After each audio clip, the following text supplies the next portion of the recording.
de darle también la palabra, que ahorita que teníamos problemas ahí con Vicente Serrano, también fue el doctor Isaac de Paz quien dijo también yo le entro.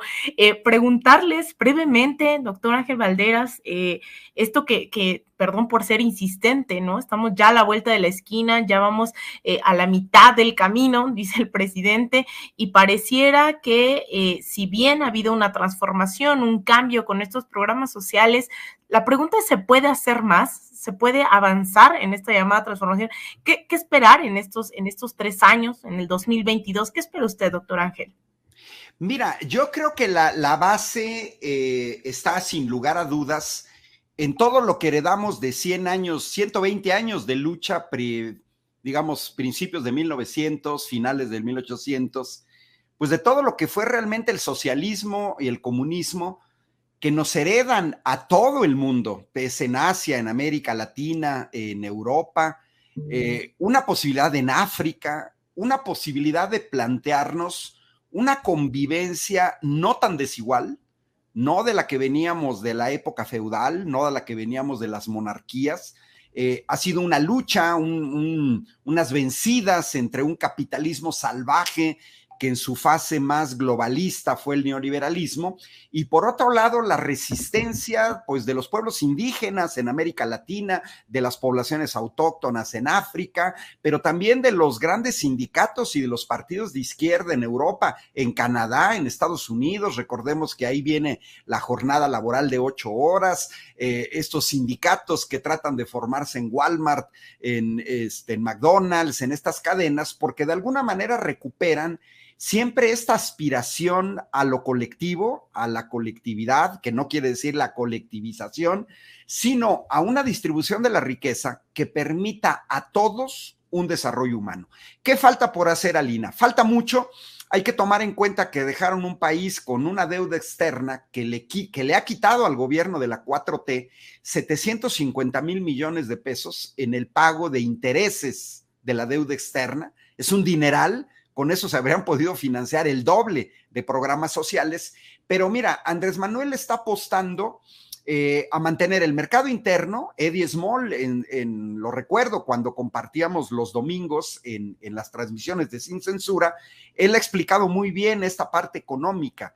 Si esto se estabiliza, si los adultos mayores tienen un mínimo para poder comprarle a la tiendita de la esquina sobrevive, y si la tiendita de la esquina sobrevive, necesita productos, necesita más productos que los va a comprar en una central de abastos, en una central de distribución, y más o menos todos salimos ganando.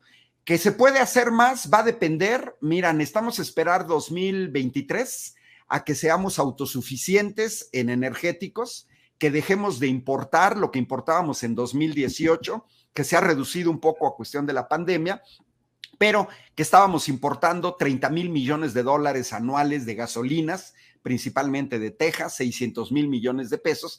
Entonces, se podrá hacer más en la medida en que se siga actuando con eficiencia, en la medida en que siga saliendo menos dinero del país, en la medida en que los grandes inversionistas mexicanos no saquen su dinero de México y lo inviertan, en la medida en que crezca una nueva clase empresarial que le apueste al país y no a ser siervo de empresarios extranjeros, a recibir órdenes de ExxonMobil o de Iberdrola. Yo creo que en esa medida se podrá hacer más. Pero mira, todo tiene un límite. Yo soy ingeniero, entre otras cosas enseño ingeniería mecánica.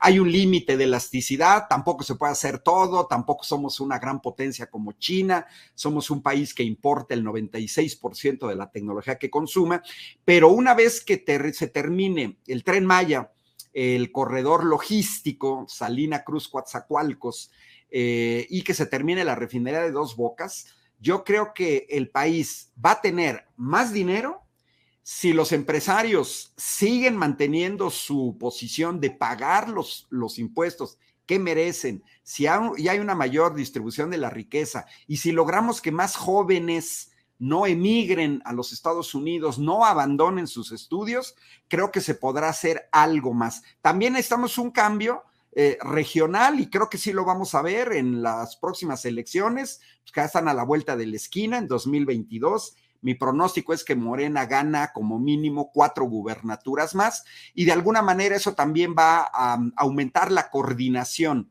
regional con el gobierno federal.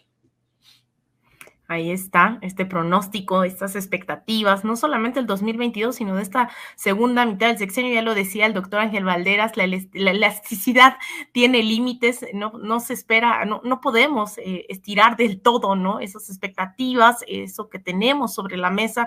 Sin embargo, Eddie, pues ya estamos en una segunda mitad, ¿no? Ya están las cartas sobre la mesa, ya se ha notado también incluso la disputa interna, por así llamarlo, dentro del gobierno, hacia afuera. No dejemos de lado no solamente la correlación de fuerzas a lo nacional y las próximas elecciones, sino que además de las gubernaturas, tenemos elecciones regionales y que también México ha jugado un liderazgo regional en América Latina y el Caribe, pensando en escenarios como la CELAC, pensando en el tema de la pandemia, que también es uno de los deseos de Navidad del presidente Andrés Manuel López Obrador, que se acabe la pandemia, esta relación con Argentina, también hacia otras latitudes. ¿Qué espera Eddie Simol en este 2022 en México o tal vez en la segunda mitad del camino? ¿Qué espera Eddie Simol?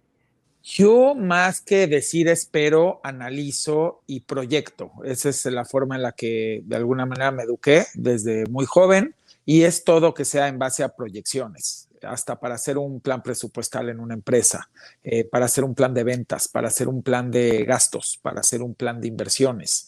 Entonces, más que esperar lo que proyecto y a cómo se ve la tendencia y las variables, es que cada vez México va a crecer de alguna manera ya su economía porque venimos de una etapa de recuperación.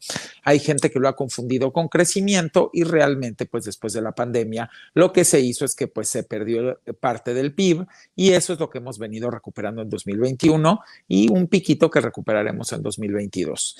¿Qué sucede? Tenemos algo que es inevitable y que aunque la oposición ha sido muy crítica, es reconocer que todas esas remesas que nos llegan, por supuesto que se vuelven parte del circulante y de la economía y de la cadena productiva en el país. Y por ende, lo que podría yo decir con esto es que vamos a seguir viendo un crecimiento porque eso va a seguir sucediendo, porque la economía también de Estados Unidos está creciendo y cada vez que crece más, pues hay más oportunidad de que llegue más dinero a nuestro país.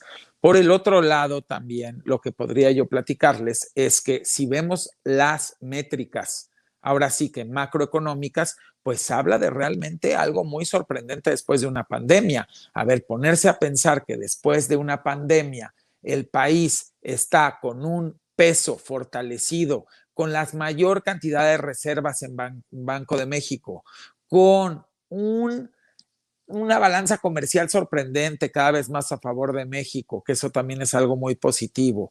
Por el otro lado, también pues reconocer este tema de la deuda con una pandemia, traer estos niveles de deuda que traemos, el seguir pagando por adelantado deuda como lo ha venido haciendo Andrés Manuel López Obrador, porque de eso se habla poco, pero valdría la pena recuperar que hace 2 semanas justamente se recuperó y se pagó una parte por adelantada de esa deuda también del país y que él estuvo decidido a mantener a flote la economía interna y no estar pide como fuera una locura en cualquier pandemia como lo hicieron otros países.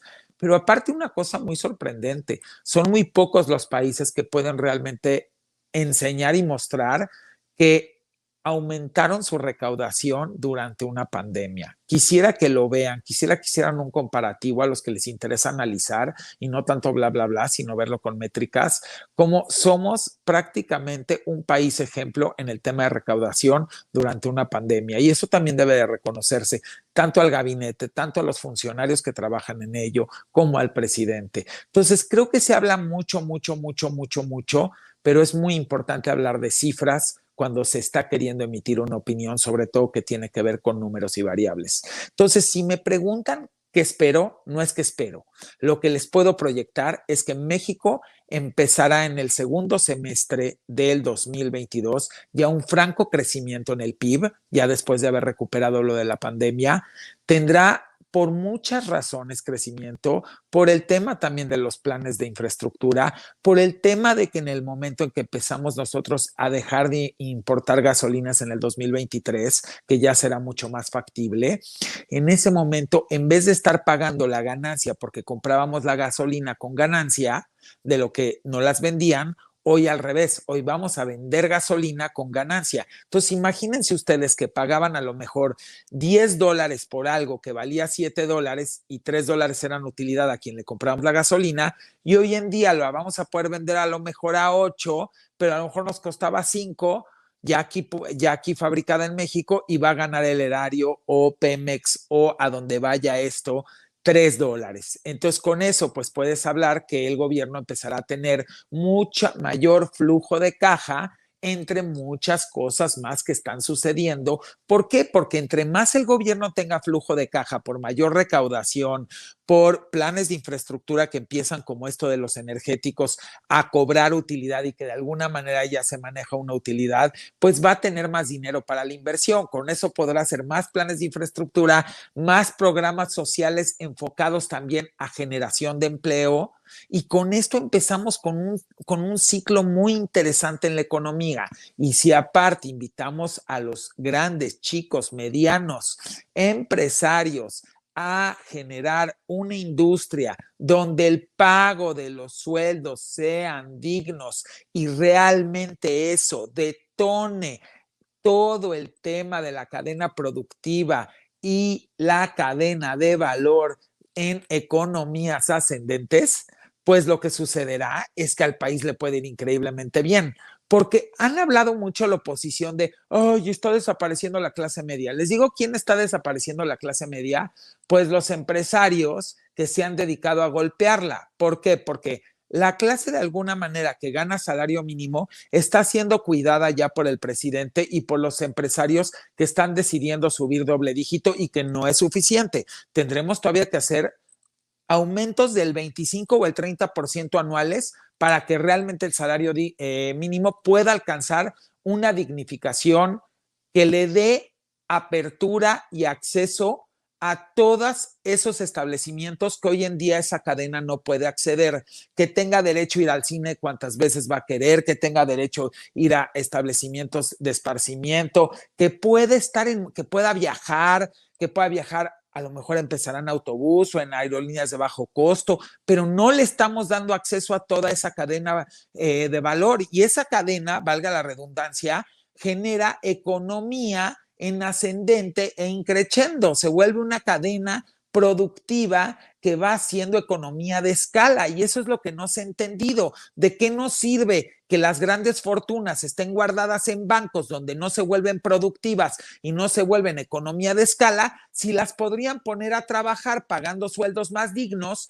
Y a final de cuentas, esas personas que reciben ese dinero de alguna manera en increciendo, van y lo vuelven a gastar, los empresarios ganan más dinero, a lo mejor con un poco de menor margen de utilidad, pero dando mejores sueldos y mejores oportunidades a sus colaboradores, cosa que no están haciendo. En la pandemia, los empresarios a la clase media les bajaron 25-30% el sueldo, y muchos todavía no se los igualan y les quitaron prestaciones. Entonces yo me pregunto, con esta inflación global que estamos viviendo y que no va a terminar, y que en el 2023, porque en el 22 va a seguir y en el 23 no va a volver a regresar a niveles de 3% globalmente, más vale que los empresarios empiecen a tomar más en serio el tema de darle mejores prestaciones y sueldos a sus colaboradores, porque ese dinero vendrá de regreso para ellos en ventas, y de esa manera podrán seguir creciendo sus negocios, y vamos haciendo una economía que va creciendo y el PIB crecerá. Entonces, y va a crecer las exportaciones y las empresas van creciendo más y vamos haciendo más infraestructura, el gobierno recauda más, como si lo está invirtiendo bien por primera vez y no lo está saqueando, hay más infraestructura, hay más programas sociales, hay más servicios educativos, hay más servicios de salud, ahí nadie pierde. Y con eso resumiría todo. Entonces no es lo que espero. Esa es la realidad de México, siempre y cuando se lleve a cabalidad. Y aquí todos llevamos responsabilidad. Perfecto, Eddie. A favor de la dignificación de la fuerza laboral en este y todos los países.